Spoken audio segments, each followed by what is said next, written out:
Merci de rester avec nous. C'est la seconde partie du New World Forum. Nous parlons de la présidentielle au Togo. Ils sont restés avec nous. Sugoyou Kegewe, qui est cadre UNIR, Union pour la République, et Justin Abalo Badjaliwa, coordinateur du programme régional du collectif des associations contre l'impunité au Togo. Et nous sommes rejoints par un politique, Laurent Larson. Il est le premier secrétaire du Parti social-démocrate du Togo, PSDT. Monsieur Larson, bonjour. Bonjour Gilles, et bonjour chers camarades. Je suis très heureux de nous revoir ici et surtout de voir monsieur Kegewe Sogoyou. Voilà, Kegewe Sogoyou, avec qui on a fait certaines choses, qui a même assisté des fois à nos réunions, à nos formations. Merci. Donc ça prouve que vraiment les choses commencent à bien marcher au Togo, si certains ne le savent pas. Et je salue nos amis téléspectateurs qui nous regardent. Et je profite pour nous présenter nos voeux, puisque je n'étais pas là, j'étais absent, et que je pense bien que cette année, les choses vont encore plus marcher que les autres années. Et nous sommes en train de faire une nouvelle, sinon un nouveau démarrage. Merci. Vous êtes togolais mais vivant en Suède. Votre parti, donc on l'a dit, c'est le Parti social-démocrate togolais, PSDT. Pourquoi vous n'avez pas choisi d'être candidat à cette élection présidentielle? Oui, d'abord, nous sommes dit, il y a un peu déjà trop de candidats. Ça fait un. Il n'y en avait que 7. Hein. Ouais, 7, ce n'était pas 7. C'était plus que 7. Donc après, c'est 7. Déjà, c'est recalé. Voilà, non, bien sûr, et je vois que c'est une bonne chose. Et en plus, nous nous sommes dit, il y a certaines choses qui ne nous permettent pas de nous présenter à ces élections, puisque quand vous contestez quelque chose, c'est pas bon, alors de faire le contraire. C'est-à-dire, souvent sur votre plateau, je dis, je n'apprécie pas que la CENI soit une CENI politique. Puisque là, il y a des partis politiques, je suis parti politique. Mais moi, je ne représente pas, je ne suis pas représenté à la CENI. Mais certains partis politiques vont se représenter à la CENI. Alors, pour faire quoi? Pour défendre qui et faire quel travail? Donc, pour nous, c'est qu'il faut que la CENI soit une CENI carrément technique. Et c'est des fonctionnaires qui sont là et qui sont payés et qui signent vraiment un contrat et qui prêtent serment. Et quand vous ne faites pas bien, on vous arrête. C'est-à-dire, la prison est là, les juges sont là pour juger. Comme l'exemple ghanéen. Ah bon, si c'est ça se fait au Ghana, c'est très bien. C'est ce qui se fait dans les pays, les grands pays. Ce ne sont pas les partis politiques qui s'entre-déchirent, qui envoient leurs représentants là-bas pour aller encore s'entre-déchirer là-bas. Alors là, nous nous sommes dit, non, on ne va pas faire le contraire. Monsieur Kegewe a été à la CENI, je ne suis pas sûr qu'ils se sont entre-déchirés. Non, il vous répondra tout à l'heure. Voilà. Et en plus, c'est que nous nous sommes dit, bon, et la force n'est pas encore la même. Je ne voulais pas que mon parti se présente à une élection où je sais qu'il y a une force politique qui est l'UNI, qui a toutes les forces. Et que... Qui a toutes les forces? Ah ben, l'UNI a toutes les forces. C'est-à-dire? Potentiel. Tout est uni. D'abord, c'est un grand parti. Malgré que les petits partis ont leur valeur, peuvent aussi jouer le jeu, même gagner les élections. Mais il faut faire quoi? Il faut posséder le nécessaire. Le nécessaire parce que quand nous parlons de campagne, nous voulons aller partout. Nous avons 117 communes. Nous voulons aller dans ces 117 communes. Sincèrement, on a fait les analyses. Et puis on a eu quand même des conseillers qui nous ont conseillé, qui nous ont dit, bon, vous voulez aller à ces élections, c'est bien. Nous voulons bien sûr vous aider à faire la propagande, c'est bien. Mais nous sommes sûrs que vous n'arriverez pas, puisque vous n'êtes pas encore sur le terrain totalement. Bon, en faisant ces analyses, ça nous dit, bon, vaut mieux qu'on ne se présente pas et qu'on attende les 5 ans. On n'a pas de représentants au Parlement. Comment vous voulez être sorti président et ne pas avoir des représentants au Parlement? Mais ça s'est déjà passé au Bénin, le président Talon. Et quand il est venu, qu'est-ce qu'il a fait? Aujourd'hui, il a le Parlement. C'est ce qui se fait au Bénin. Et je n'ai jamais apprécié les élections au Bénin. En France, et je pense qu'ici, on a discuté. Macron a pris le pouvoir sans député à l'Assemblée. Non, mais voilà, eux, ils font les présidentielles avant les législatives. Et c'est parce qu'il a gagné les présidentielles qu'ils sont allés aux élections législatives et ils ont gagné. Attention, hein, c'est une question de cas. Je dis, je ne fais pas la politique parce que j'ai envie de faire la politique au Togo. Je suis dans la politique, je fais la politique jour et nuit. Mais j'étais à Abidjan, formé les sociaux-démocrates d'Abidjan il y a seulement quelques 3 semaines. Attention, et un monde fou. Je sais ce que je dis. Je l'ai appris et je veux mettre en pratique ce que j'ai appris dans un pays développé, ce que je peux donner à mon pays. Je ne dis même pas seulement pour le Parti social-démocrate du Togo. Je veux pour que ça soit pour nous tous, que ça soit la droite. C'est-à-dire, je veux parler de l'UNI que j'ai toujours considéré que c'est un parti de la droite. Monsieur Kegewe Sogoyou, vous devez répondre à 2 choses fondamentalement. Une CENI, vous avez fait partie de la commission électorale déjà, oui, en tant que représentant d'un parti politique. Est-ce que vous y allez pour faire la loi de vos partis politiques? Hier, je disais dans un débat que la CENI considérait ça comme une chapelle qui a une Bible, c'est le code électoral. De quel parti que vous veniez, vous ne pouvez pas contourner ce que le code électoral prescrit dans l'organisation des élections. Si c'était le cas, on pouvait envoyer tout le monde. On pouvait envoyer. La composition de la CENI est le résultat d'accords entre politiciens. Alors, donc, la question ne doit pas être posée à UNIR seul, mais on doit poser la question à tous les autres politiques pour leur demander, mais pourquoi vous avez fait ça? Si demain, les politiques se mettent d'accord pour dire, écoutez, les partis ne vont pas au Parlement, à la CENI, tant mieux. Vous avez vu vous-même en 2018 comment les gens ont cherché la petite bête sur la tête des chauves. On doit aller à la CENI, on doit avoir tel nombre, on va vers celui-là. Et quand on a fini de leur donner tout ce qu'ils ont demandé, un bon matin, ils ont dit, nous, on ne va plus. Bon, si ce n'était pas une CENI politique, on ne peut pas se livrer à ces gymnastiques. Tout le monde serait à la CENI sans problème. Donc si on peut demain, sur une base d'entente entre partis politiques, envoyer que des technocrates à la CENI, tant mieux. Alors, vous avez été interpellé également sur la dimension de votre parti. Il a semblé dire que UNIR est presque un parti-État. Le parti-État, c'était au temps du RPT. Je peux vous en dire 2 mots, mais nous n'en sommes pas là. Nous sommes dans un nouveau parti d'ailleurs, le plus jeune, comparé aux autres qui étaient candidats. UNIR est pratiquement le parti le plus jeune. Vous voyez, non? Fondé avec l'essentiel. Oui, fondé avec l'essentiel. Il n'y a pas de miracle. Si vous voulez être un parti fort, il suffit de prouver aux gens que vous vous intéressez à tout le monde au même titre. Est-ce que vous voyez? On ne peut pas prendre en otage un quartier à Lomé et se dire qu'on est populaire. On ne peut pas prendre en otage un village dans Atakpame ou dans Badou ou dans Chou pour dire on est populaire. Il faut être dans tout le Togo. Mais de la même manière, est-ce que vous n'avez pas pris en otage l'administration, par exemple? Les cadres, la plupart des cadres de l'administration vous soutiennent, ils sont sur le terrain. On vous reproche aussi d'utiliser les moyens de l'État.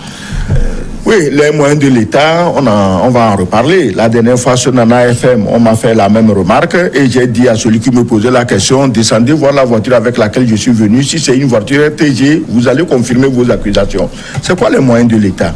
Je suis salarié de l'État. Si je prends l'argent, mon salaire, ou je fais un prêt et que je vais faire battre campagne pour mon parti, ce n'est pas les moyens de l'État. Oui, vous utilisez le temps de l'État aussi pour battre campagne. Mais pendant la campagne électorale, tout le monde est libéré et peut aller battre campagne. Il n'y a pas que des fonctionnaires d'État qui laissent leur bureau pour aller battre campagne. Il y a aussi dans l'opposition des gens qui sont fonctionnaires, qui sont même dans le privé. Ils abandonnent tout, séance tenante, et ils vont battre campagne. C'est reconnu ça au moins. Tout le monde est d'accord sur ce point. Monsieur Badjaliwa, pour revenir au débat sur la CENI, est-ce que vous considérez aussi qu'une CENI technique aurait pu être plus utile au processus démocratique? D'abord, moi, je fais quelques observations. Si vous lisez très bien le rapport d'observation de la mission d'observation de l'Union européenne de 2010-2015, je pense qu'ils ont recommandé qu'on ait au final une CENI technique.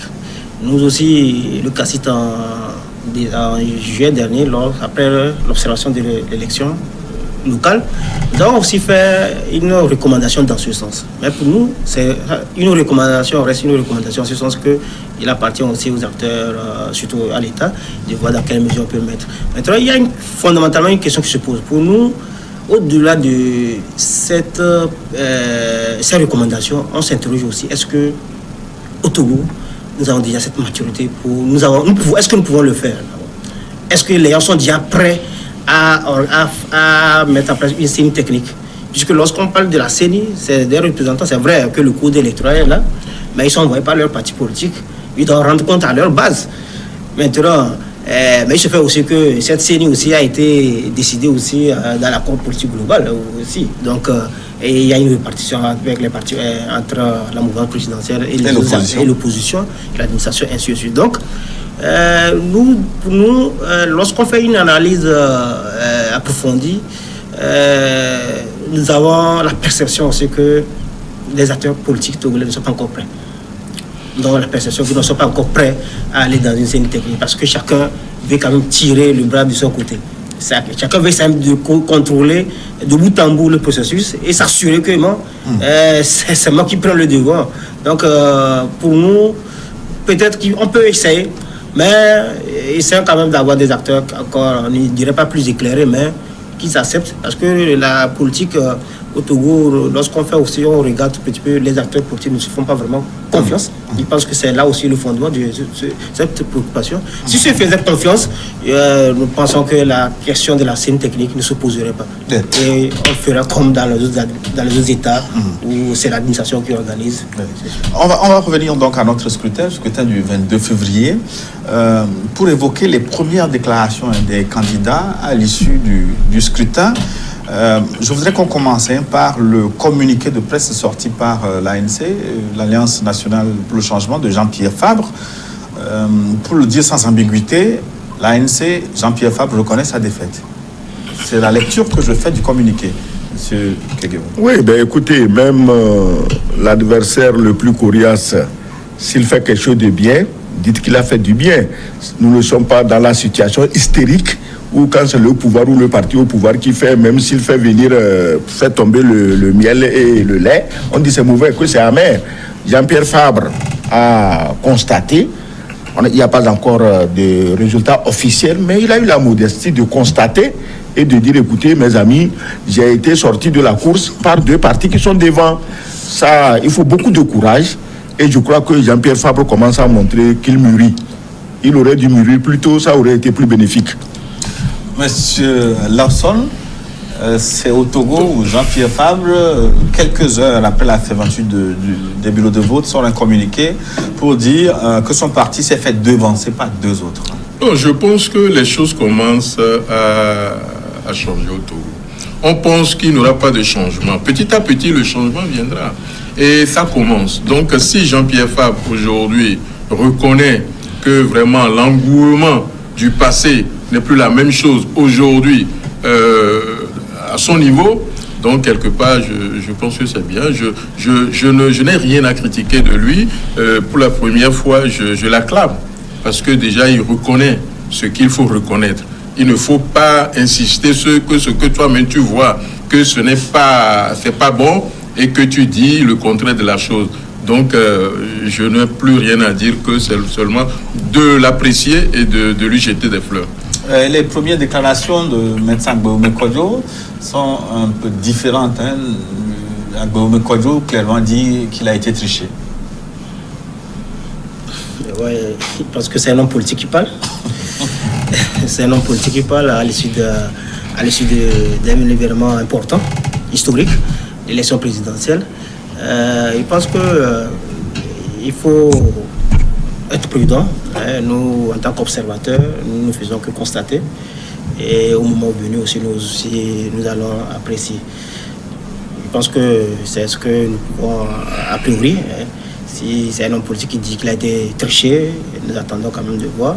Peut-être les prochaines heures, on ne sait pas si ça confirmerait ou ça serait le contraire. Maintenant, par rapport à la déclaration ou bien au communiqué de l'ANC, nous avons eu, je pense que c'est tout ce matin que j'ai vu passer le communiqué, je me demandais est-ce que c'était un communiqué officiel. C'est vrai que c'était...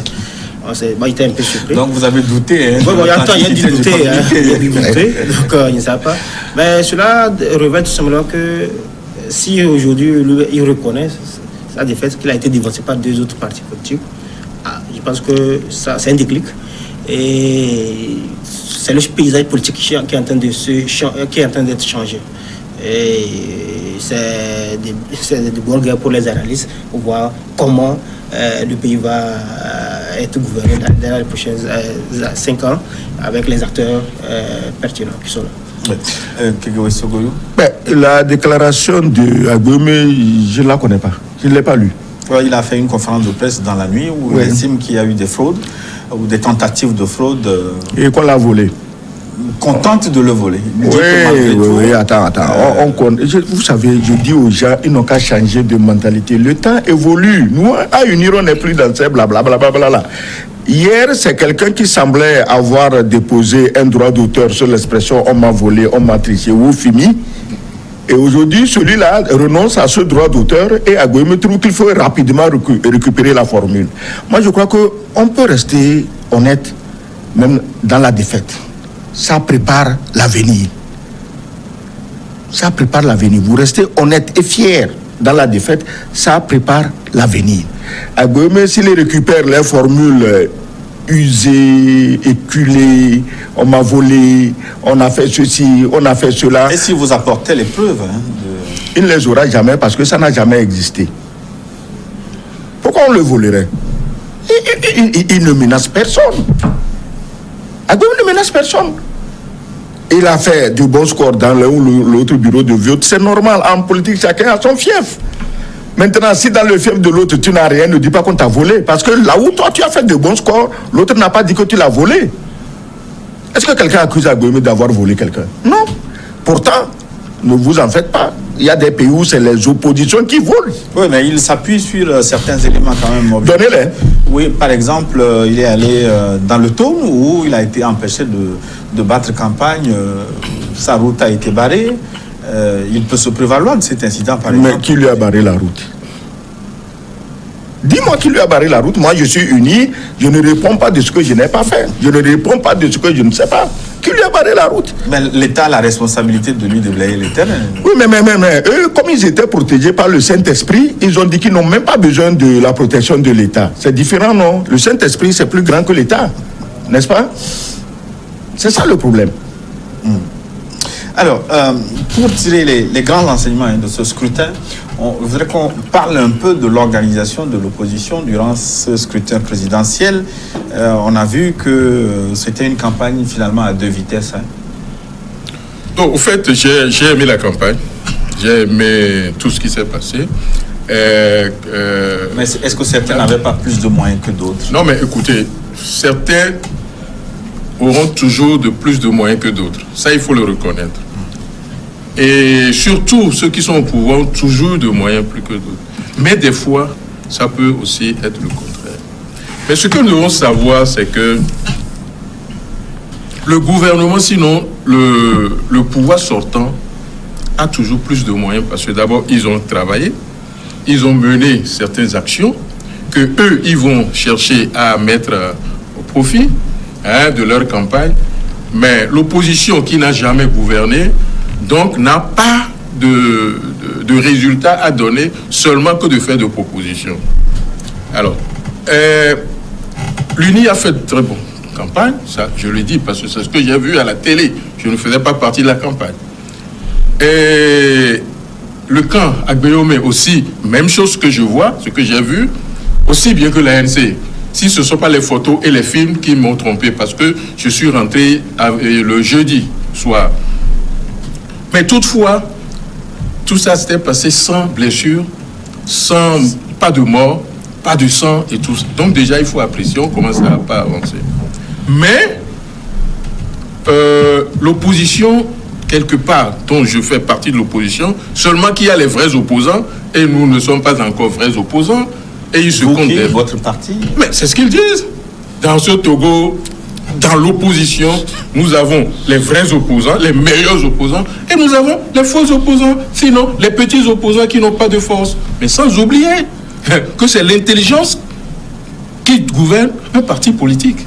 Ce n'est pas cette popularité qui sort dans les rues et qui vont chaque année, pendant des années, perdre le temps pour la réalité que nous allons mener. Et c'est ça les conséquences aujourd'hui. Nous nous sommes organisés un peu tard, ou bien plus tard jamais tard que jamais, parce qu'on aurait pu déjà, ce qu'on a fait, c'est-à-dire ce que le Monseigneur, le prélat, a organisé, serait fait depuis 3 ans. Et dans ces 3 ans, on serait en train tous d'être dans son truc là. Dans sa dynamique. Voilà. Ce qui fait qu'il y a des partis même qui ne font pas partie, tels que le PSDT. Non, du tout. Et c'est-à-dire, on ne vous reconnaît pas. Vous n'êtes pas dans les rues pour que vous puissiez être membre de ça. Mais il y a quand même des jeux que nous aussi, nous jouons dans l'opposition. Dans l'opposition. Ce qui n'a pas été le cas. Et vous, mais enfin, là où je vois qu'il y a échec quelque part de l'opposition dans la campagne, c'est que vous ne pouvez pas chercher à aller prendre un pouvoir sans parler de la continuité. C'est-à-dire? Ça, c'est une erreur politique. C'est-à-dire, vous avez un gouvernement qui a conduit une politique pendant des années et ils ont mené certaines actions.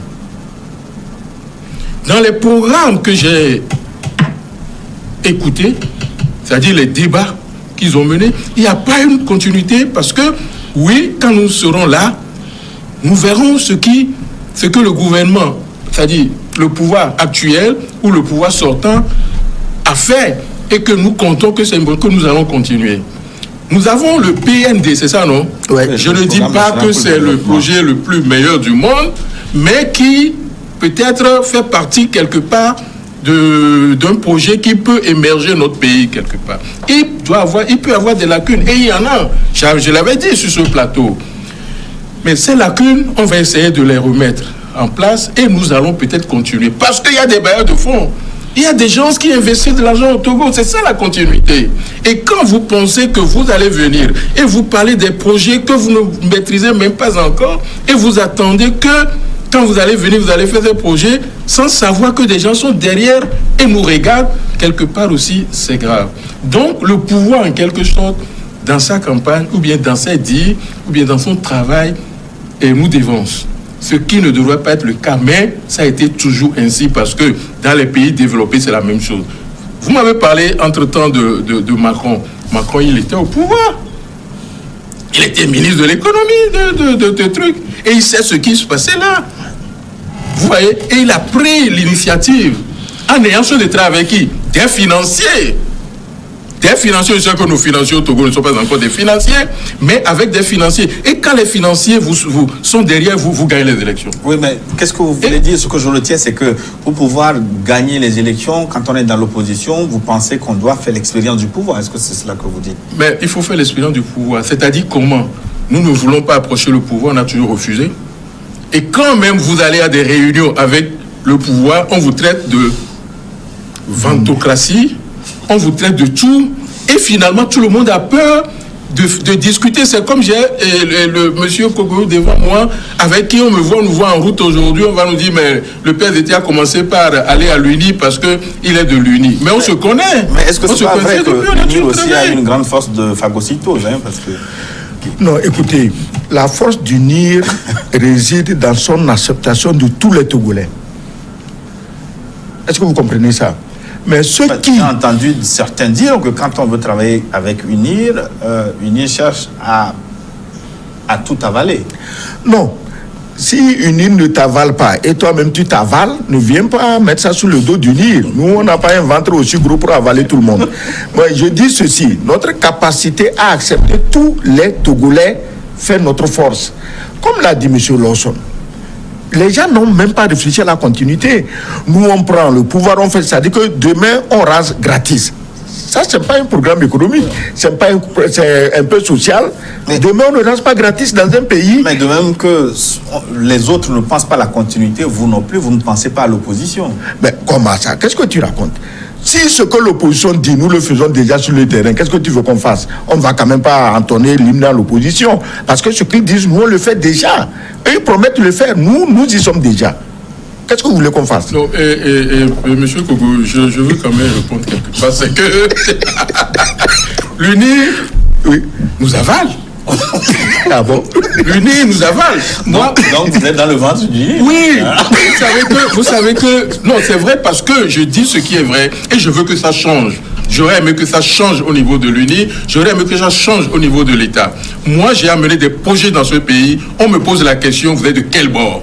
Non, je dis la vérité. Ce n'est pas des... Monsieur Lonson, je vous connais, je vous connais, oui, je vous prends très au sérieux. Justement, on a fait des séminaires ensemble. Sérieux. Mais dire que... Non, prends-moi au sérieux, je te dis la vérité. Pourquoi vous ne vous êtes pas plaint? Non, je te dis la vérité, prends-moi au sérieux. Vous savez, prends-moi au sérieux, je ne vais pas dire beaucoup de choses. Mais j'ai travaillé dans ce pays, j'ai amené des projets, j'ai rencontré des... Tu sais, je rencontrais les autorités togolaises. Oui. Ah oui, mais ce que j'entendais ne me permettait pas, parce que je n'étais pas fait en politique. J'ai refusé d'être politique. Oui, je n'étais pas politique, tu savais. On est né la même date. Hein. Le jour où vous étiez là à Tapamé, j'étais aussi à Tapamé. C'est ce jour-là que je créais aussi le PSDT. Nous avons le même âge. Donc on est partis jumeaux. Voilà. Donc quelque part, avant tout ça là, sincèrement, c'est ça qui me décourage. Parce que je fais partie quand même des lobbies. Et je viens ici, j'en ai plein que je suis venu avec. Rien n'a été accepté. Et je vous dis la vérité, il y a beaucoup de choses, toi et moi. Même sur ce plateau, je peux te le dire. Et je te donnerai des preuves. Mais quand c'est comme ça, je ne dis pas que c'est le chef de l'État qui a fait ça. Je ne dis pas, mais il y a des gens qui travaillent avec vous. Si toi, Kegewe, tu ne fais pas ça, tu ne m'as pas dit ça, parce que tu ne m'as jamais dit ça d'ailleurs. Mais il y a certains qui l'ont dit. Et ils ont freiné ce genre de choses. Ils ont freiné ça. Donc, quelque part, oui. En tout cas, dans le PND... Non. Donc, quelque part, si j'ai réagi ainsi, c'est pour qu'aujourd'hui, ça ne se répète plus. Je veux que ce pays marche. L'opposition, c'est ce que je ne suis pas d'accord. L'opposition est constructive. Dans mon travail, je dis l'opposition est constructive. L'opposition n'est pas destructive. L'opposition ne gâte pas les choses. L'opposition plutôt apporte le concours à ceux qui sont en place. Parce que nous, on voit ce qui n'est pas bon, on voit ce qui ne se fait pas bien et on parle. Et quand on parle, il faut que le pouvoir saisisse. Et c'est dans ça aussi que nous faisons notre part d'apport à la société.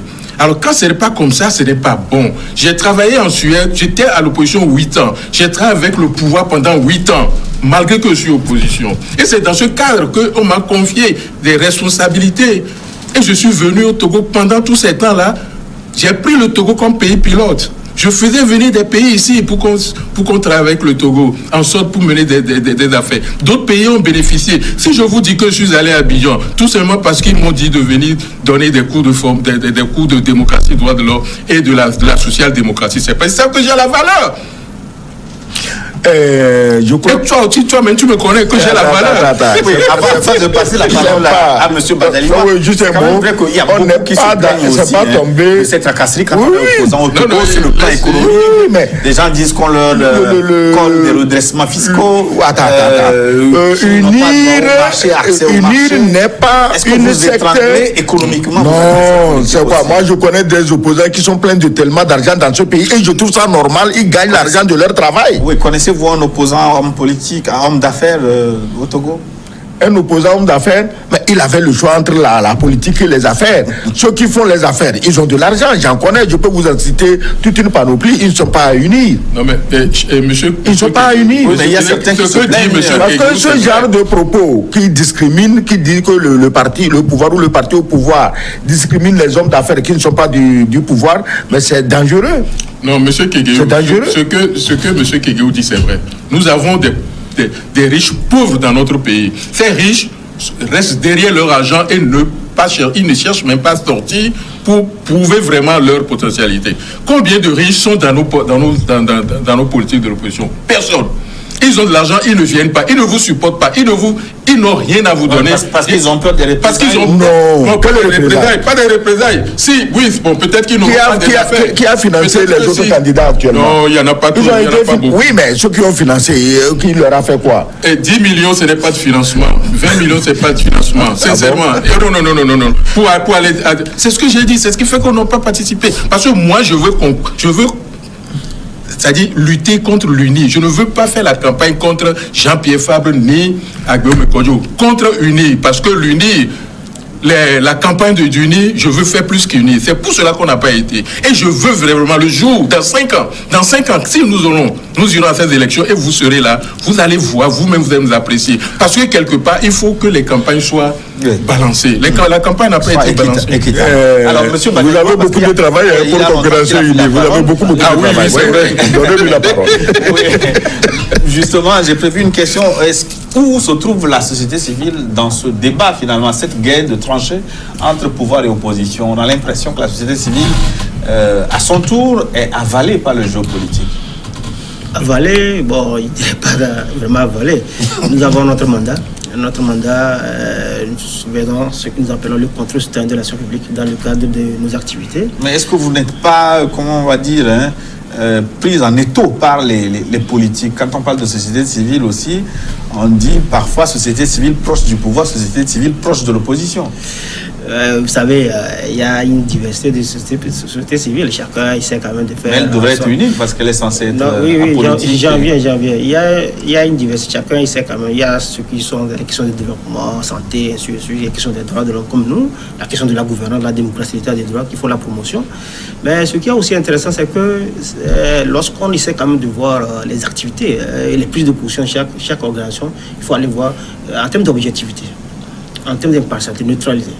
Ça, c'est cet effort que le CACIT essaie de faire depuis que cette organisation est née. Et je pense que tantôt, nous subissons des coups de part et d'autre, que ce soit du pouvoir ou de l'opposition. Tantôt, on nous dit nous sommes proches du pouvoir, tantôt c'est proche de l'opposition. Mais nous restons droits dans notre ligne. C'est de faire en sorte quand même que les questions des droits de l'homme soient respectées dans notre pays, que la lutte contre l'impunité soit vraiment une réalité. Lorsqu'il y a des cas d'allégation de torture, de violation des droits de l'homme, que l'État mène des enquêtes, nous faisons cette promotion, nous le disons chaque fois. Et je pense que lorsque nous étions en juillet devant le comité contre la torture, nous avons fait un rapport alternatif où l'État a été questionné largement. Et il y a des recommandations qui ont été adressées à l'État togolais et nous continuons à faire le suivi. Ce qui est intéressant aussi, c'est que nous tenons vraiment à notre indépendance et à notre impartialité, l'intégrité, pour que nous contribuions. Après, nous sommes des acteurs aussi pertinents dans le pays et c'est important que nous participions au développement de ce pays. Participer au développement de ce pays, d'abord c'est critiquer, mais c'est de faire des propositions aussi concrètes pour que ceux qui sont au pouvoir puissent améliorer les choses, mais ceux qui ne sont pas aussi au pouvoir, mais aussi lorsque nous constatons aussi qu'il y a des choses qui sont anormales, je pense que nous les interpellons aussi. Et vous avez la chance d'avoir obtenu l'accréditation qui vous a permis donc de superviser la présidentielle. Toutes les associations de la société civile n'ont pas eu cette chance.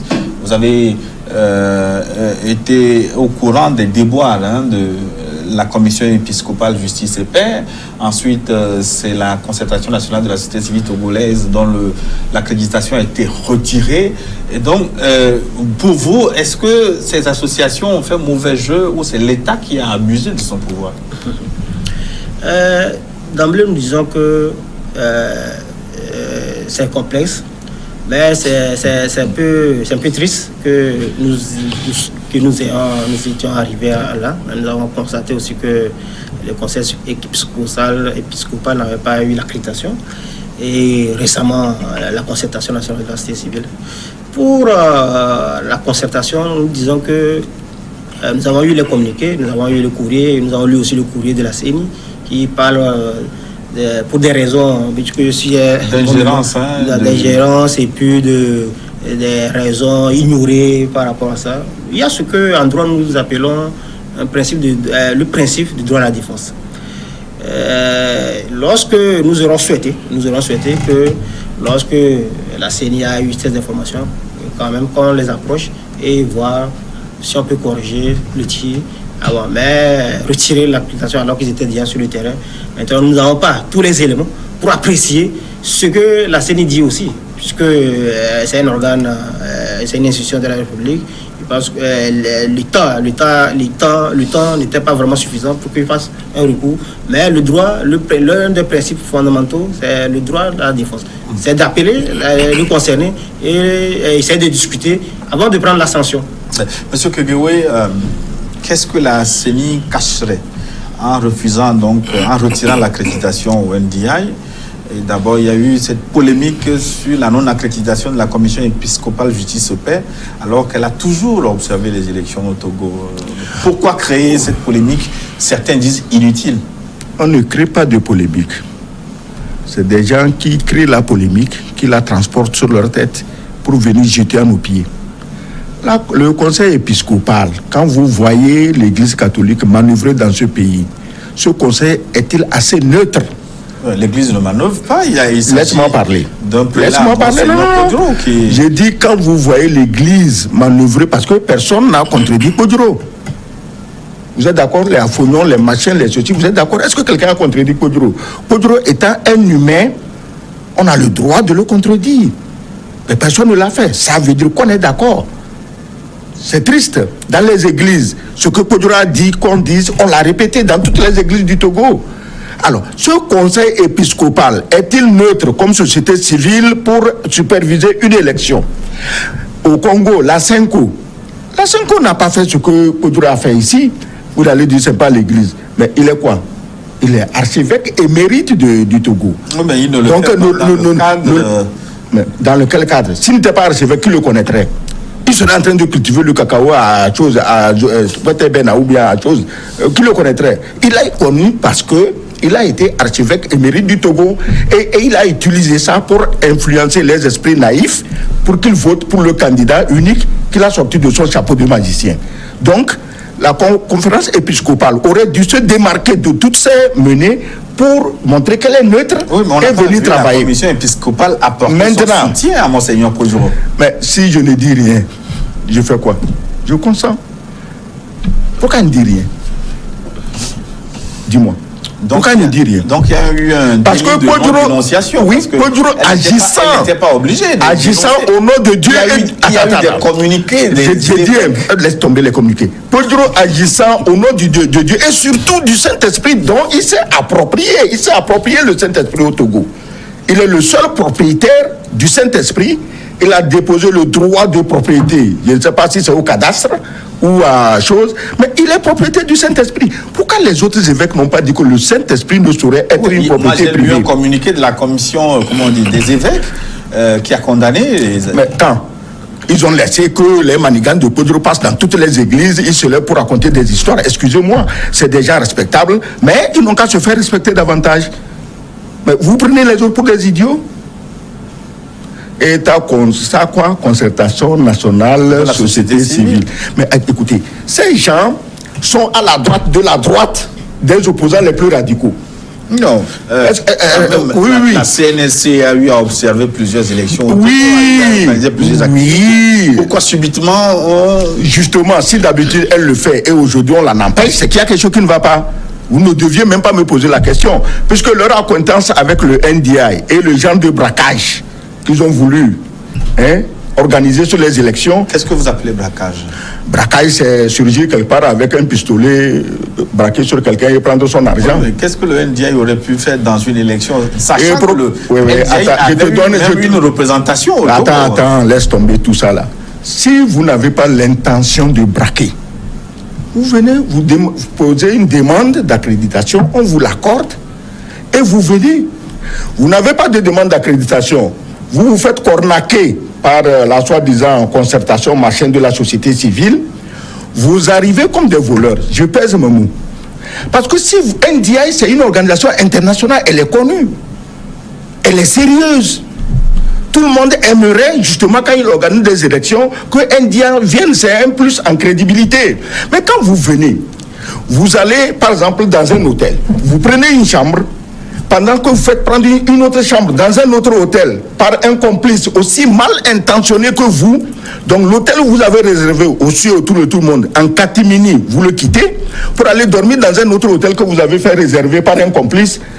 Et c'est du banditisme, c'est de la baïocratie. Monsieur Kegewe dit c'est ce que les mafieux font. Il y a quand même qui est une fondation sérieuse. Elle est sérieuse, oui, mais elle a envoyé des individus. Non, oui, elle a envoyé des individus au Togo qui sont des braqueurs. C'est des braqueurs. Oui, pour faire quoi exactement? Parce qu'ils ont pris fait et cause pour un homme, pour un parti politique, et ils venaient semer la zizanie. Ils ne peuvent rien changer, mais ils vont semer la zizanie. Nous ne sommes pas à ça. Qu'est-ce qu'ils auraient pu faire des observateurs? Va leur demander qu'est-ce qu'ils faisaient avec 12 ordinateurs hyper sophistiqués. Va leur demander pourquoi ils ne restent pas des chambres comme tous ceux qui venaient au Togo, les observateurs. Chacun, on sait où chacun dort. On réserve ici et on va dormir ailleurs. Même la mafia ne fait pas ça, M. Gilles Boko. Vous voyagez beaucoup quand même. Vous devez reconnaître que ça seulement c'est illégal. Moi, je voyage beaucoup. Je ne peux pas aller à Paris, je réserve à Concorde Saint-Lazare et puis je vais dormir à Ibis ou vice-versa. Ce n'est pas normal. La police française m'arrêterait immédiatement. Je dois avoir des visées terroristes. Monsieur Lawson, est-ce que vous voulez dire un mot de ce débat? Oui, je pense que pour l'histoire de Prélat, l'église là, je n'ai jamais apprécié ça. Et sur ce même plateau, 2 fois dessus j'ai déjà répété que je ne suis pas d'accord que l'église intervienne dans cette histoire. Pourquoi? L'église n'est pas intervenue, c'est un homme... De toutes les façons, c'est un homme, d'accord. Mais il est membre de l'église et il n'est pas n'importe qui. Voilà. Ce n'est pas un membre seulement de... Oui, mais on a vu choral. Non. On a vu pendant longtemps des hommes de Dieu qui ont soutenu ouvertement le parti uni. Ça n'a pas posé problème. On a vu l'exemple du pasteur Adjaro qui a fait. Oui, ça c'est le passé. Vous n'avez pas dénoncé. Oui, attention, le passé, on n'avait pas cette possibilité. Merci. Aujourd'hui, on a cette possibilité. Et si aujourd'hui, il y a des prélats ou bien il y a l'église qui va supporter l'union, on va le dire. Tout à l'heure, j'ai dit à notre ami, notre camarade uni, ce que j'ai vécu. Je le dirai encore ouvertement. On n'avait pas cette possibilité avant. On le savait. Mais aujourd'hui, on a toutes les possibilités. Mais moi, personnellement, avant même dans l'église méthodiste, il y avait l'opposition qui allait là-bas. Je n'étais pas d'accord. Je suis méthodiste, je suis dans cette église. Je dis, je ne suis pas pour, mais je suis opposant. Pourquoi faire ça? Parce que dans l'église, vous avez l'opposition comme le pouvoir. Et attention, nul n'est opposé contre l'autre. Ce que nous devons savoir, pourquoi nous disons opposition? Quelqu'un m'a intervenu la dernière fois. Et je suis en train de chercher le mot pour changer le mot opposition. Oh, parce que, attends. Parce que politiques, c'est vous qui avez convoqué les prélats dans la politique, notamment dans la conférence. Non, mais ils auraient pu nous dire... pour la commission... Non, mais pour faire ça, c'est pour nous départir. C'est-à-dire, il ne serait ni aux côtés du pouvoir, ni aux côtés de l'opposition, mais d'être juge, c'est-à-dire de faire la balance. Mais s'il n'y a pas la balance, dans une église où tu as 2 personnes, la droite et la gauche, tu ne dois pas aller supporter la gauche et dire à ta droite qui vient encore, à qui tu communies, de ne pas, quand même, ça c'est une erreur. Laissons là-bas. Ça je l'ai dit, et c'est vrai. Je ne suis pas d'accord, je suis de l'opposition. Quelqu'un me dit que je ne suis pas, c'est son problème, mais moi je n'accepte pas ça. Monsieur Gilles Boko. Oui. Nous sommes en 2020. Oui. Il faut que Podjoro et les siens sachent qu'on n'est pas en 325 après Jésus-Christ, où l'empereur Constantin, après avoir canonisé sa mère encore vivante, rassemble un concile et décide des évangiles, qu'est-ce qui est vrai, qu'est-ce qui est faux. Qu'on n'est plus à ce niveau-là. Que le monde d'aujourd'hui est tellement ouvert qu'en religion, on ne peut pas servir des mythes aux gens. Si les autres catholiques le suivent, tant mieux. Mais je sais qu'aucun catholique ne le suit. Je vais aller à NDI. NDI, c'est vrai, c'est une organisation très sérieuse, mais cette fois-ci, l'organisation n'a pas été sérieuse. Parce que c'est vrai, comme le dit notre camarade de l'UNI, vous ne pouvez pas aller dans un pays avec des ordinateurs si sophistiqués et ne pas les déclarer normalement et dire ce que vous venez faire avec. En Europe, ils ne peuvent pas le faire. Aucun Africain ne le fera vice-versa. Oui, mais qu'est-ce que vous appelez un ordinateur sophistiqué, un ordinateur? Ben oui, vous savez, je vais te dire, quand les élections se passent, c'est vrai, il y a des ordinateurs qui comptent immédiatement les résultats. Les résultats, c'est bien qu'on nous amène ça, que l'opposition demande que ça vienne. Mais il faut que la demande soit officielle. Et que là, le pouvoir en place, la CENI, soit mise au courant pour savoir ce qui vient, pour l'aider. C'est-à-dire maintenant, là, ce n'est pas pour aider l'opposition, c'est pour aider maintenant la CENI et le pouvoir en place pour que la vérité des urnes sorte. Mais quand vous venez, attention, on parle politique, et quand vous venez maintenant avec des choses cachées, là, c'est mauvais. Et maintenant, est-ce que nous, on peut faire ça? Est-ce que moi, je peux apporter, même quand tu mets ta valise, j'ai des caméras seulement dans ma valise avec des câbles. Oui. On me fait sortir ça et on contrôle, on scanne. Voilà. Donc vous voyez, je ne suis pas content pour ça. Je veux que l'international, ceux qui viennent chez nous, nous considèrent. Pour moi, je ne veux même pas que ces gens viennent pour dire qu'ils veulent nous contrôler. Nous, on ne va pas les contrôler. Il faut que ces organisations que nous avons sur le territoire, sur le terrain, fassent leur devoir pour qu'on se contrôle nous-mêmes. Inutile d'aller chercher des gens de l'extérieur pour venir. Parce qu'il suffit qu'ils disent que ça a bien marché. Si mais ça n'a pas bien marché, on accepte.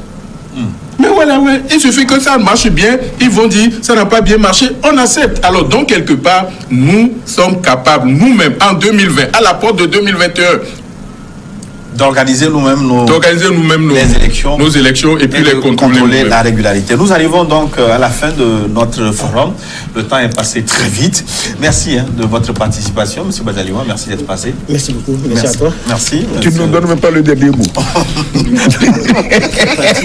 Le dernier mot sera votre sourire. Ok, merci. Merci beaucoup. Nous aurons l'occasion de nous revoir. Merci. Et merci de votre aimable attention, fidèles téléspectateurs. Dans un instant, une nouvelle édition du journal. À très bientôt.